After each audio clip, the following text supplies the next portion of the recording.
थांनाय 9 मार्च खालि बीपीएफ राजखान्थि हान्जानि सासे मावथि प्रहलाद ब्रह्मआ UPPL नि दैदेनगिरिफोरा हा पाट्टा बानायनायनि मुङाव 17 लाख रां लानानै थादों होनना अजद होदों।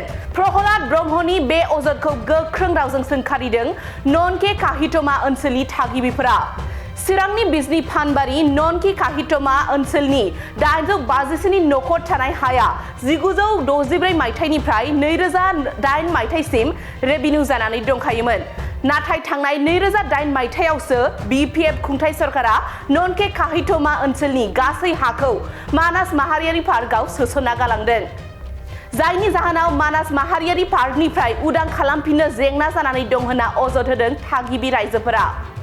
गुबुन फारसेथिं बीपीएफनि खुंथाय समावनो बे जेंनाखौ सोरजिना बीपीएफनि मानसिया माबोरै UPPLनि मानसिखौ फैसा खांना जादों बुंनो हाखो होननानै सोंथि खालामो।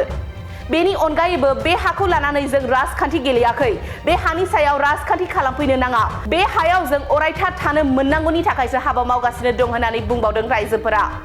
बे ओनसोलाव थानाय सुबुङा माबोरै सोलियो, मा थासारियाव दङ, बे हानि खामानिया माबोरै सोलिदों बेखौ प्रहलाद ब्रह्मआ मिथिया। बेनिखायनो बेवहाय फैना बाथ्रा बुंफैनो जुक्ति गैया होननाबो गोख्रों रावजों सोंखारिदों थागिबि सुबुंफोरा। प्रहलाद ब्रह्मआ हा पाट्टा बानायनायनि मुङाव 17 लाख रां जादों बुंनायखौ बोखांना लाफिननांगौ, नङाब्ला रायजो राजानि जानानै प्रहलाद ब्रह्मनि सायाव गसर थिसननाय जागोन होननानैबो खौरां मेलाव बुंथिदों थागिबि रायजोफोरा। जों दिनै मानास्रि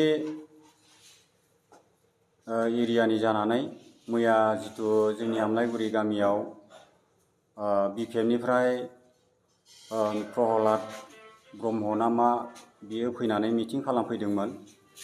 बे मिटिं खालामफैनायाव जोंनि बे ओनसोलखौ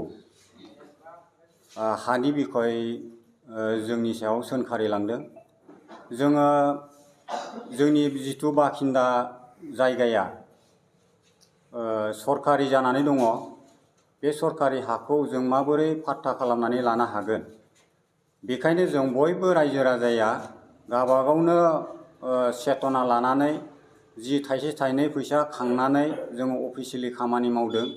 आरो बे अफिसियेलि खामानि मावनाया जोङो गोबां फरेस्ट डिपार्टमेन्टनि CSD लाबोबाय आरो डिरेक्टर लाबोबाय, आरो बेजों लोगोसे रेभिनिउ सेक्रेटारि लाबोबाय, बायदिसिना माबायै जोङो बेयाव भेरिफिकेसन खालामबाय। दा थांनाय 2008आव जेब्ला बीपीएफ सरकारा सरकार दाग्रोमोनानो जोंनि बे ओनसोलखौ नेसनेल पार्कआव सोनानै होनायनि थाखायसो बे जोंनि ओनसोला दिनैसिमबो पाट्टा होनो हाथ'वा, बिदि प्रसेसआव दंबाय थायो। ओमफ्राय जोंनि बे ओनसोला थांनाय 1964 सननिफ्रायनो रेभिनिउ भिलेजमोन। बेहाय माने जोंहा मेप दंखायो रेभिनिउ हिसाबै आरो स्टाफ बहि दंखायो। नैबे जोंहा परमेश्वर आदानि नामावनो मियादि हा दंखायो। दा 1964 सननिफ्राय 2008सिम जोंनि बे हाया रेभिनिउ जानानै दंखायोमोन। ओमफ्राय 2008निफ्रायसो बीपीएफ सरकारा बेखौ बेहाय मानसि गैया होननानै नमेनलेस होननानै माबायाव नेसनेल पार्कआव सोनानै गालांदों। बिखेखै बेसो गिदिरसिन जोंनि थाखाय माबा जानानै थादों। दा बेखौ बीपीएफनि दिनावनो जुदि बेबायदि जादोंब्ला, ओमफ्राय बीपीएफनि मानसिफ्रा मैयानि समाव जोंखौ माबोरै फैसा खांनानै जानाय बा UPPL खालामग्रा मानसिफ्रा फैसा खांनानै जानाय बे बाथ्राखौ बोरै बुंफैनो हाखो। आरो प्रहलादा थायो क'क्राझाराव, ओमफ्राय जों थायो बेहाय। जोंनि हानि कन्डिसना माबायदि, जों माबोरै सोलिदों, बोरैहाय मा कन्डिसनै जों मा प्रसेसै खामानि मावगासिनो दं, प्रहलादाथ' बेयाव मिथिया, बेयाव बुंफैनांगौनि बेहा जुक्ति गैया। दा बेखौनो जोङो एसे सोंखारिनाय जायो, जाहाथे राजनितिक भागाव जोंखौ बे हानि बिखय जाहाथे बुंफैया। जोङो बे हाखौ लानानै जों राजनिति गेलेयाखै, जितु बेहाय जोङो अस्थायी जाना दङ, बेखौ स्थायी खालामनांगौनि थाखायसो, स्थायी खालामथारनांगौनि सार्थआवसो जोङो खामानि मावगासिनो दं। UPPLनि बाथ्रा गैया, गासिबो रायजो राजाखौ लानानै जों खामानि मावगासिनो दङ। दा रायलायनायनि गेजेरजों बे हाखौ फाटा होनायनि प्रसेसआव दंगासिनो दङ। दा बेखायनो जोङो सोंखारिनाय जायो जाहाथे प्रहलाद ब्रह्मआ थाबैनो जोंनि बे ओनसोलखौ बा जोंखौ 17 लाख थाखा जानानै खारदों बा लांदों खांनानै लांदों बे बाथ्राखौ उथायना लाफिननांगौ, नङाबा जोङो रायजो राजा जानानै बिथांखौ केस होनाय जागोन। थाखो 5 आरो मेट्रिक आनजाद उथ्रिसार जागोन फरायसाफोरनि थाखाय गोजोनथाव रादाब। गोनांथि आरो मोजां खाबुफोरखौ लानानै गुन गोनां सोलोंथाइ होनो नोंथांमोनखौ नेनानै दङ बड'लेण्ड स्टार एकाडेमि क'क्राझारआ। 2024 इं मायथाइयाव क'क्राझार थिथागुरि समबाय मावख'नि साखाथियाव गोदानै गायसनजानाय बड'लेण्ड स्टार एकाडेमि क'क्राझाराव 2025-2026 सोलोंथाइ बोसोरनि गोदानै मुं थिसननाया सोलिगासिनो दङ।